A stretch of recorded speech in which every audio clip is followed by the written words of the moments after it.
are adding up for Alhaji Atiku Abubakar. So you are saying, I asked you a question and you just ignored.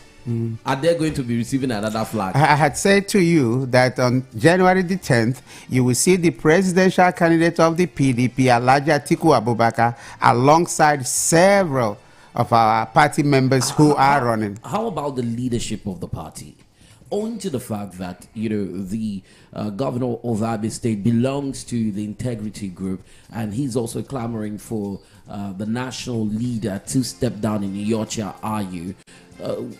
What scenario will play out if Iyorchia comes into Abia State, where you have a governor who is not in not, I wouldn't say in good terms, who is not comfortable with his continuous stay in office?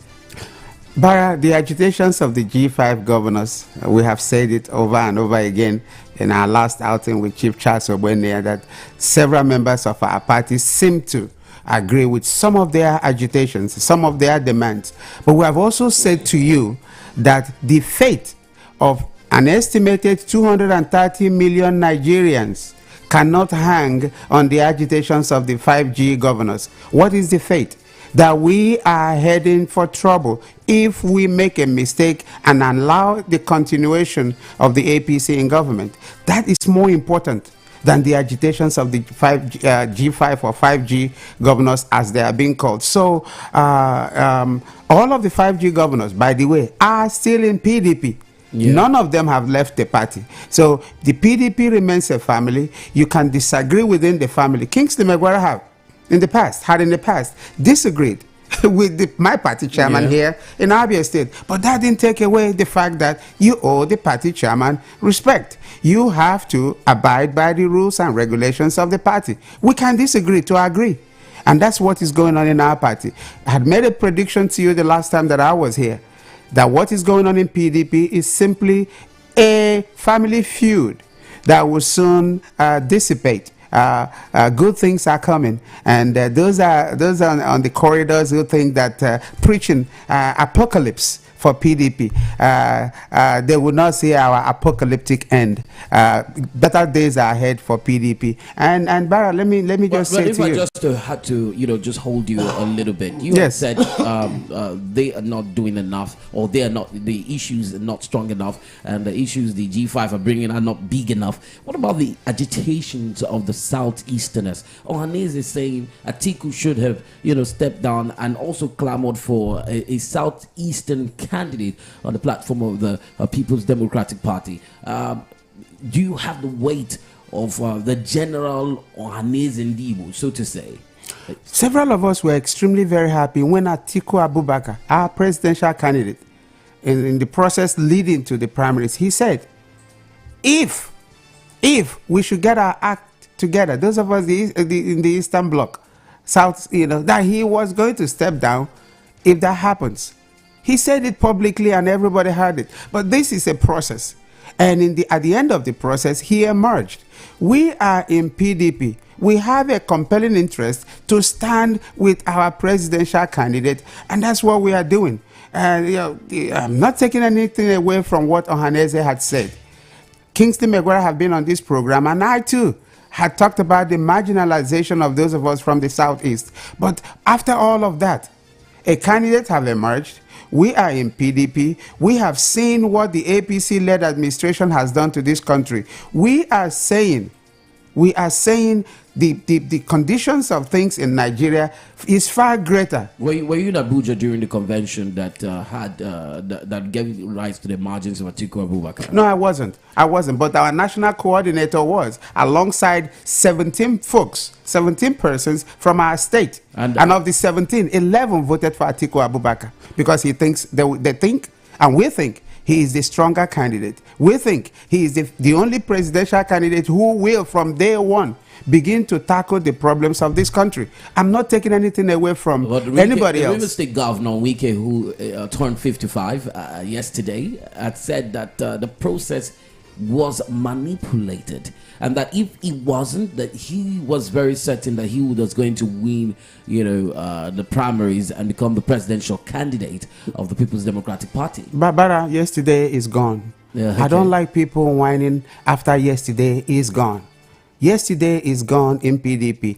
A presidential candidate emerged. His name is Atiku Abubakar. All of us in PDP now have a compelling interest to defend not just our party, defend the estimated 230 million Nigerians who are asking who, where, when will the savior come? When you marry two wives, you know which is a better wife. Nigerians have married APC. Nigerians have married PDP. They are clamoring for PDP to come back. And that's what we are doing. Any excuse by anybody, yes, can be tolerated. But please look at the bigger picture. The bigger picture is to roll back all of the things that have gone wrong in this country. Really? And PDP has the answer at this time. Okay, so if you say that, I'd like to move on to another issue that's cropping up, and that's the issue that young people are clamoring for more, for young candidates, clamoring for very young candidates to occupy offices, and that has given rise to parties bearing names such as the Young Progressive Party and all of that. Now, the youths are getting involved. The obedient movement, we have talked about it, has come to stay, if you may. But then, what is the place of PDP in galvanizing young people? I like Honorable Fanyumere to get involved on this. You are youth mobilizer for the campaign organization. You are also the director of the secretary, the Directorate of Support Groups and Events. Do you see a lot of young people throwing their weight behind the Atiku ideology? Of course, the last time we had elections, when Atiku had come out against the Buhari, and we were hearing articulated, that slang seemed to have died down. A lot of people are not articulated as much as they're obedient, don't you think? That's your proportion of assessment. Not the survey is not correct. That's a feel I have. That's your own personal feel as you have. But let me take you back on the question about youths. Okay. PDP took the first shot by electing the youngest ever youth leader of a party since Nigeria got independent. Okay. So before the obedient movement, before the YPP came, PDP took the first shot in a national convention. It's never been done. A young boy of 32 is leading the party's youth wing. APC has over 70-year-old man leading them as youth wing. Those in YPP, mention to me who is national youth leader for YPP. Can you? PDP is younger. So it's about semantics. I'm saying we took the first shot about accommodation. And outside Atiku, I want you to roll down the candidates of PDP in all elections. Let's start from Omaya, for example. Ikuku is there. A whole lot of folks are young. Have you seen any octogenarian carrying PDP's flag? It's not about nomenclature. I'm talking about the reality. That one went to Abuja first. Because of the PDP's policy to include youths in the next government, the first thing to do was to hand over the leadership of the party's youth wing to a young-minded, not only young-minded, a 32-year-old young boy. And how is it doing? Marvelously well. Go check him out on the Facebook. Check him out what he's doing. I work with him. I talk with him every day, almost every day. So his inspirational comments are so inviting. So nothing like YPP or, let me not magnify it, but nothing about young that we don't accommodate in PDP. So that's the foundation. You first of all look at those leading the wing of the party. Is it in tandem with the youths of the party? Yes, we are. So that's the first shot. So PDP is accommodating, and go and check the candidates.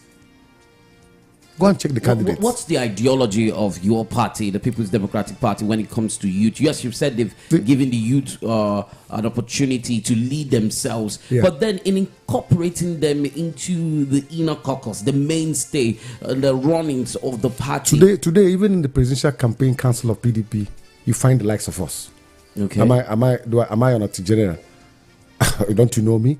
A whole lot of folks are there. You can check it out too. The names are there for you to confirm. I want you to check the names appointed by Atiku to run this campaign team. Find young men and women fully integrated.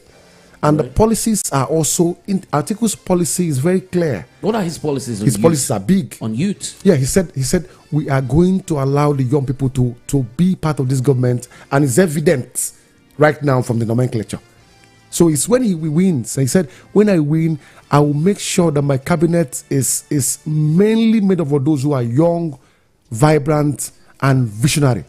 Right. The rest can serve an advisory capacity. That's what he means. And he can hold him responsible for that. Let me take your mind to a youth mob action that happened when that lady Deborah was murdered, the student, and your principal Atiku put up a tweet. He was very, very, that tweet against the death of Deborah and of course the killing. He condemned it, and eventually the tweet was deleted. And some persons believe that considering his religion, that he was in support of extremist action. And as far as I'm concerned, that may put a taint on his journey to the presidency, because it would always crop up. What's the campaign council doing to quell, the agitations that might arise as a result of that? There is no agitation. You said he put up a post condemning the act. That's responsibility. And deleted. That's for him as a person. He said he wasn't the one who put up the post. Listen, and he didn't sanction it. Yes. People manage the image of candidates, just like we're here. So if I improvise and I make a post and my boss said I didn't authorize you, doesn't mean he didn't condemn it. I'm talking about getting approval. Like you got approval to get us on the studio here. You can't smuggle us in here. Some persons believe that post did not go unnoticed by extremists who had condemned Atiku's position and threatened to punish him at the polls. It's not correct. No. Let me also remind you, sir. When Buhari lost in the first election against Jonathan, he made many comments that are very thick. But the same folks elected him. That's not correct. Since the campaign started, at no point in time has anybody raised any issue regarding Atiku's religious sentiments. It's not been raised. Nowhere has he gone to campaign and anybody raised such a notion or anybody written about it. Because he's, amongst all of them, he's the more jovial, he's a more Nigerian at heart than everybody, with all due respect. Really? Yes, for sure. Because the way he's talking about everybody. He's talking about recovering Nigeria and making everybody into. He said the first thing is the unity of Nigeria. And when you're talking about unity, you're not talking about sentiment and religion again. Unity is all encompassing. That's the truth. So we will not play sentiments about gossips. No, we'll face reality. Since he came out on the street, he's been talking about Nigeria, everybody to get involved, no sentiment. So for us, we're delighted with our candidate. We find him very inviting. We are comfortable that he possesses every of the paraphernalia to lead Nigeria. And he will by his grace. If I may ask, add a little bit to what Mary had said. If you know Atiku Abubakar very well, you will know that Atiku Abubakar is a real Nigerian. This man grew up in Lagos, and that will tell you his psyche. When that ugly incident happened, it was quickly condemned by not just Atiku Abubakar, but every member of our party. That is gone, and it's highly, that incident till today still haunts some of us. The mother of that young lady, that put her past, apart. What we are pursuing now is something that will be a healing balm to everything that is going on wrong in this country. I've told you severally that now is the time for us as a country to pull together the cohesive forces of brotherhood and sisterhood that binds us together as one country. What happens to a young lady in Borno should matter to a young lady in Umunkitocha in Abia State, because we are one, and we are one country and we are one people. Whatever anybody wants to say, they can say. And we are on this program today as image makers of Alhaji Atiku Abubakar to tell you and the listeners out there that this man is a different breed. If you see people who have related with him in the past, including Igbo boys who had done businesses with him in the past, including his 8-year stint as vice president, active vice president of Obasanjo, this man have, over the years, they have x-rayed him left, right, and center. Bara, my brother, Atiku Abubakar will be an effective president. And that's simply what we are telling our people. We are not taking anything away from any other person. We are just saying that he will be a very effective president, and time is now to begin to heal our country. You have, scratched the surface of something I wanted to open up in full here. And that's a particular story that made the rounds a couple of months ago, where the former president, Chief Olusegun Obasanjo, said, it was a mistake picking Atiku Abubakar as vice president. And he made that declaration in Abeokuta to some students from Select Secondary School who participated in the National Exhibition and Awards organized by Students for the Advancement of Global Entrepreneurship. Now, most recently, a couple of days ago, a high-powered delegation was also visiting Obasanjo to solicit, obviously, for support for the Atiku Okowa campaign. And that delegation were former Governor Olagunsoyin Oyinola, Sule Lamido, Atiku's running mate, the Delta State Governor Ifeanyi Okowa, and the State of Sokoto's Governor Aminu Tambuwal. And the former President Olusegun Obasanjo took a swipe at some persons in that delegation, disappointed, obviously, at their, partnership, their loyalty to Atiku Abubakar, their campaign for Atiku Abubakar. As a person, when you have such a figure in Chief Olusegun Obasanjo, saying he didn't have a good time working with the man you are propagating his ideology now, doesn't it take away a former boss? I mean, in the business of profession, your boss writes your reference and gives you referrals, and in this case, we're not getting that from somebody he worked closely with. But let me tell you this. When I first came back from the United States of America, my first job was to be vice chairman of Umuahia North local government. I wonder what my chairman would say about me today. Okay. But I know what I can say about Kingsley Maguire as deputy chairman of Umuahia North. I don't want to take issues with our former president, Olusegun Obasanjo. My dad used to say, once you start washing the laundries of everybody, you wash out something. We are in an election mood, and leaders are making statements, and leaders have interests, and so on and so on. But I do know that several persons also have said the effectiveness of the Obasanjo administration should be credited to Alhaji Atiku Abubakar.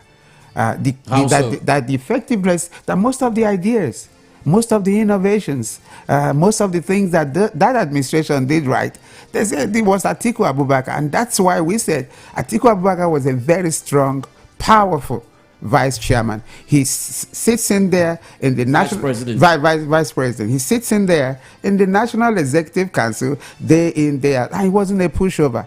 Atiku Abubakar is the only one that walks into the President Obasanjo's office and says, Baba, no, this one is wrong. He was a very powerful vice president. And so Obasanjo can say whatever he wants to say. We are in an election mood, and anybody can take any interest. Interests are flying everywhere, and today we are here to protect the interests of our own presidential candidate. For you, sir. Sure. This is. I want you to listen very carefully. When we went to Jos for the convention that produced Obasanjo, okay, it became difficult to get him elected. After Atiku had been elected governor of Adamawa State, elected governor, absolutely, he needed the most powerful structure and individual to steer the ship of state, absolutely, to make him win election. They went for PDM, People's Democratic Movement, that metamorphosed to PDP, to get Atiku. Atiku was an essential ingredient to make Obasanjo president. Absolutely. So when this happened, look at the scenario. After he had won the governor of Adamawa State, he left it for his deputy, remember, who became the first Christian to become a governor in the north. Absolutely. Now, Haruna, they needed the most powerful force in the north. The same engine, the same catalyst, the same man who metamorphosed you to get victory is now who you're castigating. And now, when Obasanjo tried to play on the psyche of Nigerians by throwing the card of the third term, which I didn't propel, you saw Naman and them talk about it. Yes. Atiku led the opposition to say, Oga, no. So I think it's not forgiving him for that. Exactly. That should be the pendulum. That's the truth. That's its history, and this is fact. what did Atiku do to him? After Atiku left office, he has all the contacts. He has all the contacts to get Atiku indicted, prosecuted, and maybe in prison, the same way he did to Alemesea and the former IG of police. Today, let him provide any evidence to any agency to see that Atiku doesn't make it to next month. That's what we want to see. Absolutely. Yes, he may support anybody. So that's what led to that statement. I'm giving you the background. Yeah. Between both of them, who should be angry with each other? Well, Obasanjo is saying that some of the elder statesmen should not oppose power shift to the South. Listen, in sir. 2023. With all due respect, just a second. Yeah. He had these reasons. He said his position as a prominent political force in the zone will help the party's chances in the Southwest. Talking about Obasanjo. So if Obasanjo has that stand that this thing has been in the North for a while, in as much as it's on the platform of the All Progressive Congress, why doesn't it shift down south? When the same man, with all due respect, Wike leading this campaign now, if he was very meticulous to have subscribed to leaving it for the Southeast, then he masterminded throwing the ticket open. Wike was the key catalyst who made sure he pressured everybody to allow PDP to have an open primary. If he had devoted the energy now to say, let's give it to Southeast, today we will not be here. Absolutely. All right. So this is the truth. I mean, he went to Benue to bring Yochayo. Yes. He spent a lot of money to bring Ayo. At that time, he knew where he was from. And Atiku said, if this happens, I will go away. Wike and Co. didn't allow it to happen. They went to the primary, spent a lot of money to make sure he wins. And if you saw the vote he got, you will know that he spent resources and he campaigned to get it. Your Igbo brothers that went there, did they get anything? Your Igbo brothers. My own brothers. Our Igbo brothers. Now, do you know? And I didn't really want this shift from coming here to talk about my presidential candidate, but I want to recall, and our listeners are out there listening. Do anybody remember the unceremonious exit of Secondus? Uche Secondus. Yes. From Rivers State. Yes. Can people recall the unceremonious exit of Uche Secondus as the PDP chairman? So when we are playing all of these politics of interest, real people know what the deal is. And this morning, I have come on this program with my brother to market our presidential candidate Atiku Abubakar. How much are you selling him for? We're selling him to Nigerians without asking for a penny. He is the most qualified at this time. Others are also qualified, but he is. In an interview, he is the most qualified. APC presidential candidate was asked. I think I saw that thing online. He was asked a question. So, if you were not running for president, who else will you vote for? He said nobody. Who said that again? Tinubu. Who said that again? His consciousness has come to question lately, so I don't want to take anything he says. He's saying many things at the same time. So for that kind of man, it's difficult to pin him down. Who knows his mood? He could say anywhere. So many things are coming. You know it. Right. We'll take a moment now. So let's not take on him. Barra, we've made a conscious effort not to say anything derogatory about anybody who is running. We don't talk about people's health matters. We don't talk about people's health issues, and we don't talk about people's health issues. But we should talk about people's consciousness. Let me leave it that way. If you're unconscious, we will know. We'll take a moment. We are definitely cautious. He had what happened in London. No. You should know. Let's take a moment. Let's take a moment. We'll take a moment, and when we return, we will continue with the program. It's The Standpoint, and Abia's only 24-hour radio station, the sound of your city. We'll be right back.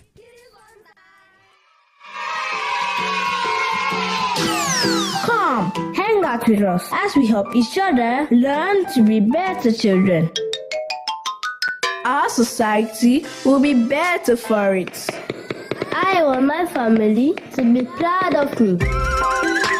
Kiddies Fun Time Every Saturday, 9 a.m. and Sunday 6 p.m. right here on Rapid 96.5. Kiddies Fun Time. Hi, Welcome to another day in the life of a Gen Z still living in Nigeria. I'm not so particular about posting pictures of my family and friends on my social media platforms in a bid to wish them happy birthday.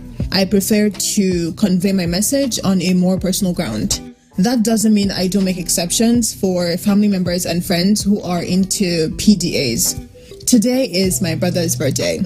I don't feel the need to post it, but I spoke to him before 5 o'clock this morning. I told him how much I loved him, how much I'm honored to have him as my brother. So yeah, he got the message, and that's what's important to me. Okay, that's it. I am an employer of the president. I pay the president's salary. I pay the bills of his family, and he must protect me. Standpoint. Standpoint. The center of all talks of politics. Standpoint, Monday to Friday, 10 a.m. on Rapid 96.5 FM, Umahia. More Nigerian is more Nigerian than any Nigerian.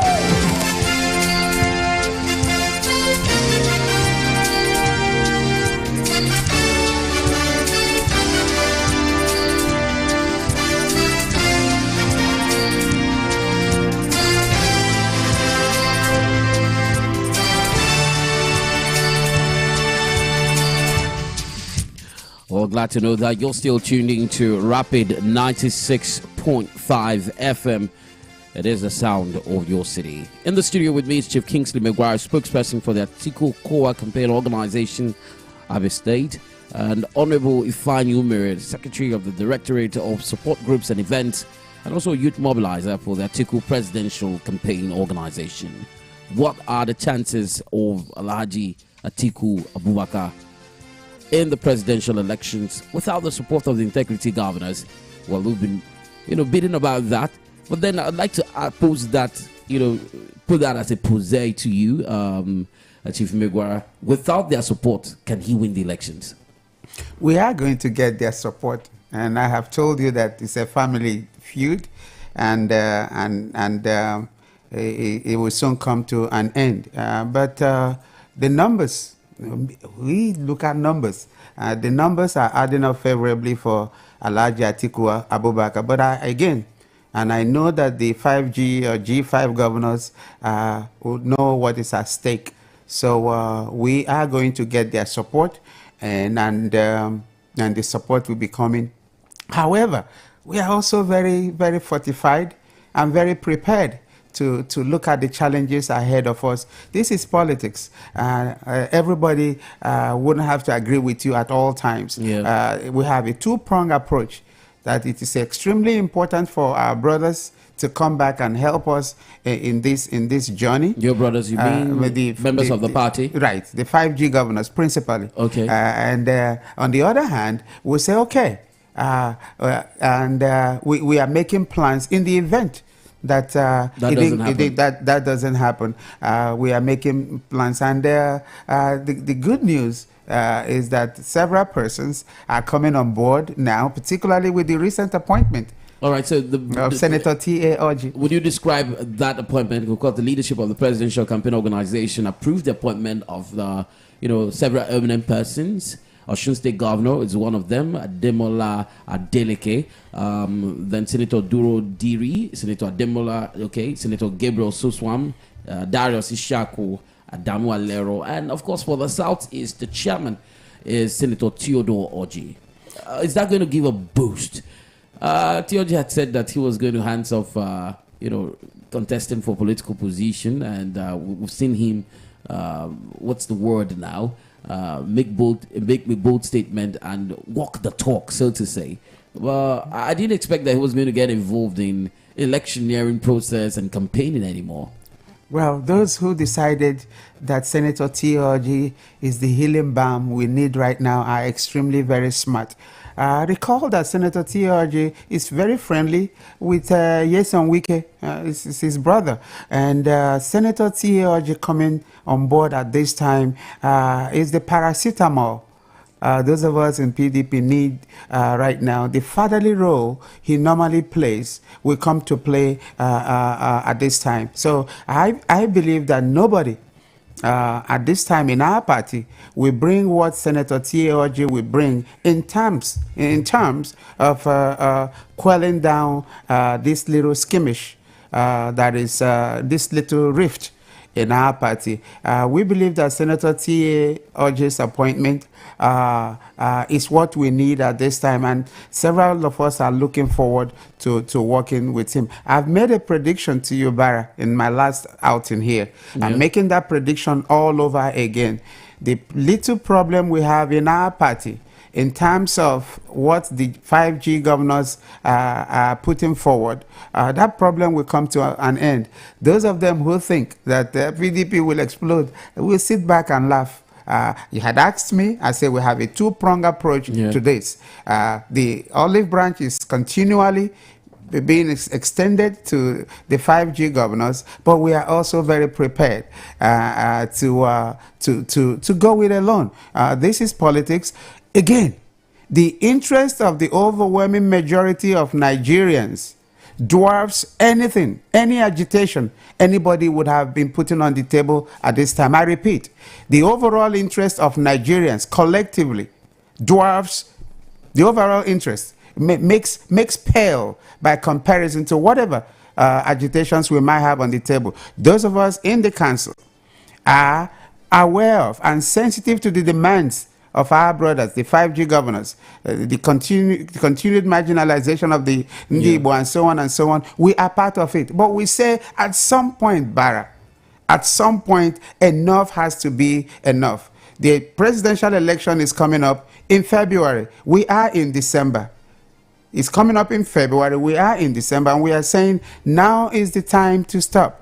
For all of us to come together and to begin to work as a party, and that's what we are prepared to do.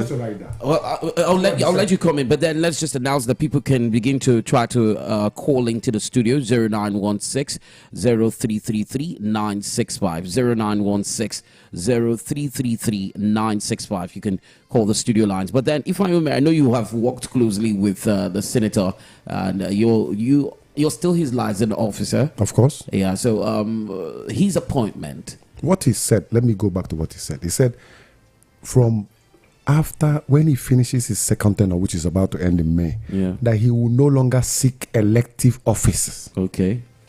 He will now stay as a statesman and act as an advisor to steer and support young people to grow. Absolutely. That's what he said. So this is not a crossroad. It's not at crossroad. Hello, good morning to you. Good morning, DC Barra. Yes, good morning. Good morning to Honorable Kingsley Megura and Honorable Fanyume. Good morning. You have 1 minute, please. 1 minute. Who say man know the name I'm calling from Umai? All right, go ahead. To Honorable, I want to thank you once again for coming on air to sensitize us. You know, I still believe the 2023 presidential and gubernatorial election is very, very essential to all of us here in Nigeria and in the state. So thank God that you guys were able to identify issues irrespective of the little problem that we PDP people are having. It's an in-house problem which can be resolved at any time as possible. But I just want to advise my brother and beg him, our brother, Governor of Rivers State. He has done very well. He has done very, very well as a governor in Rivers State. And by the grace of God, he told us that whatever thing that he's doing today, it was his to support the candidate. I don't want to go into details, but we should know that what we are fighting is, to me, it is a selfish thing for him. But if President would like to tell us that he wants to support the South, not the South, he should have just told us that he wants to support the South. He was the same person that removed his brother, Kunduz, and brought you. And he was the same person that threw this. All right, 1 minute. 1 minute. 1 minute is up. I said 1 minute so we can take as much calls as we can. It's 0916 0333 965. Hello, good morning to you. Thank you, brother. Good morning. Yes, good morning to you. Sir Kingsley Megura, good morning, sir. Good morning, my brother. Mekuya leader, good morning, sir. Good morning, sir. Please, you have 1 minute. My name is Owakwechi Chidebere. Yes, I'm representing from Europe and being the LG. You people have said it all. Atiku Abubakar is a brand. Yes. If you compare him with other candidates, yes, they are all qualified. But we see the man that will kick Nigeria rolling immediately as APC said meant to be living on, because Atiku have a short time plan for Nigerians. He has the antidote to the problem of Nigeria today, because if you look at the economy, it's a good economy. Who can be able to tell you what to do in order for us to be talking on air into the culture of Atiku Abubakar? The cell phone that we are using was introduced by Atiku Abubakar. Yes, another thing. What am I saying? Let all, especially in Abia, go and pick your PVC. Vote Alhaji Atiku Abubakar for president. We support him. All right, thank you very much. 0916-0333-965. 0916-0333-965. Hello, good morning to you. Good morning, Sisi Bara. Yes, good morning. My name is Ukuchuku Onyechinkamakwa Memezo from Osebe Question Kingdom. Good morning, Kingsley and the fine. Good morning. My take this morning first is to congratulate Senator T.O.G. for this new appointment. It gladdens our heart as the coordinator of Atiku campaign Southeast.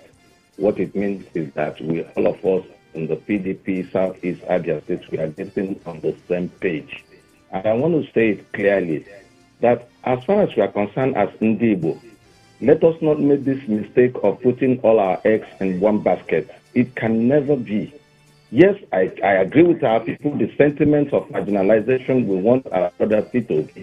Again, we look at the larger picture of not making the mistake of allowing ourselves sentimentally to lose out again at the center. And that is why Atiku Abubakar is the man that we must support, knowing fully well that during Obasanjo, forget about what Obasanjo is saying. I know why, because Atiku didn't want Obasanjo to come back for second term. We know those policies. But when you talk of the economic policies that gingered Obasanjo to succeed, especially this GSM and the economic policies, Atiku was behind it. And is a unifier. He has tested this amongst all of them. He's the one that has tested at that level. All right. We are solidly behind him. And I want to commend Kingsley Megura and the Fanjume for standing. We will stand tall. Market your candidate, we market our own. At the end of the day, by the grace of God, we'll reach Abuja. God bless you. Thank you very much. Hello, good morning to you. Yeah, good morning, Ibarra. Yes, good morning. What's your name, please? Yeah, it's Alvin. I'm calling you from Denver. Good morning to you again. Good morning. Yeah, my question is because even yesterday, the leader of the G5 governors have said it openly that they don't have issues with the presidential candidate of the PDP. But what they are insisting is that the chairman of the party to step down. So why don't the candidate, go this way? Because this is the leader of the party, so long as this country is concerned. And we all have seen what APC government have the conditions they have left Nigeria, and the only option is the PDP to come back and take over. So why not, since the only branch is being extended, why not on the side of the party, the leader of the party, to pressure, to ask the chairman to step down so that there will be peace? Because there is no way you will tell me you will go to this election without the 5 governors. I wonder how it looks like. So that there will be unity in the party, and they will now use one voice to push this. If we cannot have when the article is not enforced, what of how do we are we sure when we get to that? All right, thank you very much. I think we get the point. Let's take one more call. Hello, good morning to you. Hello, good morning, my presenter. Yes, what's your name, please? I'm Okafo Chinedu. I'm calling from Umahe. Glad to have you. Please go ahead. Thank you. Well, it's quite unfortunate that some of us, because of party, will decide not to face the fact. The fact remains that the Igbos wants to grab presidency, and we have decided to be obedient. I don't want to know the opinion of maybe others, but the truth is that we must get it right come 2023. And for me, I think Obi remains the most competent person who will fix the enormous challenges we have. Not just because he is an Igbo man, but because Obi has proven from his antecedent that he can do it. Let us support Obi, not just because he is an Igbo man, but because he has the capability to do it. Thank you very much, and God bless you. All right, 5 minutes to 11. We are practically out of time, but then it might be imperative, very imperative, that I get you, to join. I just listen attentively. Let me start from the other one. Ivan said that Ihechayo needs to go. Yeah. And I said, at that time, it is difficult to pressure Atiku to pressure an elected chairman to leave office. It is difficult for a candidate of the party to pressure. And then, like my brother said, before Ihechayo came, the same Wike threw away his brother who was comfortably seated as party chairman. Yeah. Because he wants to go run. He jettisoned his brother. And now he wants the same cake. You can't eat your cake and have it. But I'm saying, right now, yes, amendments could be made. Let's pass through this election and get the Aso Rock first. Because you have to conceive first before naming your baby. So we can't be naming baby now when your wife has not conceived yet. Some people do it. That's fictitious. And then the last thing he talked about Igbo. Megwara is a fundamental, formidable member of the PDP. Ifeanyi Umere is a member of the PDP. Will I come here to be talking about another person's party? It's his prerogative to vote for who he wants to vote for. What matters is, at the end of the day, the numbers will determine who is president. About Igbo sentiments, we can't. If PDP had given Igbo man president a ticket, we will be here magnifying it. They were talking about our party's candidate who will believe is the best, who will win. You have the prerogative to vote for yours. That's democracy. We've not used anyone. Anybody must be stereotyped or whipped into one place. No. It's not true. All right. We've got 2 minutes. If I just said what has to be. And I guess we have come to a situation where governors in the states are more powerful than party chairmen. It used to be the most powerful force in the past. It wasn't the governors, but once we changed funding and now funding comes from governors, has made them extremely very, very, very powerful. I'm happy that some of the governors, even in the G5 formation, they are saying one thing and the people in their home state are saying another thing. But above that, I am very optimistic that the rift in our party, especially with the recent appointment of Senator T.A. Oji, whom I have described as the healing balm for us in the party at this time, that we will get there. Additionally, I do not want Ndibo, our people, to see this thing sentimentally. If myself and several people in our campaign formation collectively agrees that the fate of Ndibo needed to be revisited. We had joined to say that Ndibo are being marginalized in a country we call home. However, leave sentiment apart. We are members of the PDP. We have a flag bearer and we have a compelling interest to defend our turf. And that's what we are doing. I have several of my friends who call me to say, Megwara, even you, this is politics. And we believe in our heart of heart that the guy who is our flag bearer is very, very, very effective. And you said earlier that Obasanjo can say whatever they want to say. Alhaji Atiku Abubakar is a unifier. Right. And he's going to be an effective president. Well, thank you very much, both of you, for coming in today and having a conversation with me.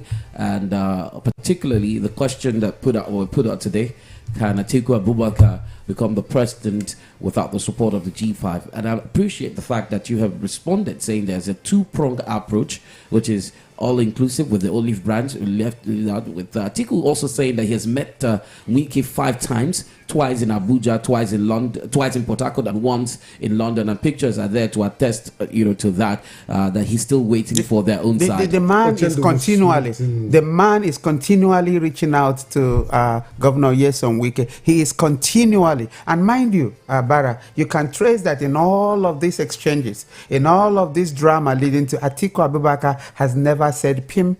All right. About Wike. He has never said pim about Wike. Instead, he continually reaches out to Governor Wike. And Ochendo Wike has come. Like he said, Ochendo will smoothen everything. Let's look ahead to the coming days and what happens. I'd like to thank you, Honorable Ifeanyi Umeri, and of course Chief Kingsley Megwara. This is where we'll let the curtains drop on the show. It's been a great time, and of course, unfortunately, we're unable to take as much calls as we should have because of want of time and the discourse that we brought on the table. Comments on Facebook: Oliaseke Dijo, I see you. Chiribusi Samuel Ikwago, I see you. Chinedu Mokafo, John Abraham, and so on. That's Chief Megwara to go and see. There's some people who are calling you out on that timeline. You should check it out. My name is Temple Bara. On behalf of the producer Bright Agoyam Baba, the MM, and of course my executive producer John and Kamian, I'd like to say thank you and join me tomorrow at 10 a.m. for another edition of The Standpoint. This is Abhia's only 24-hour radio station, the sound of your city. Bye for now.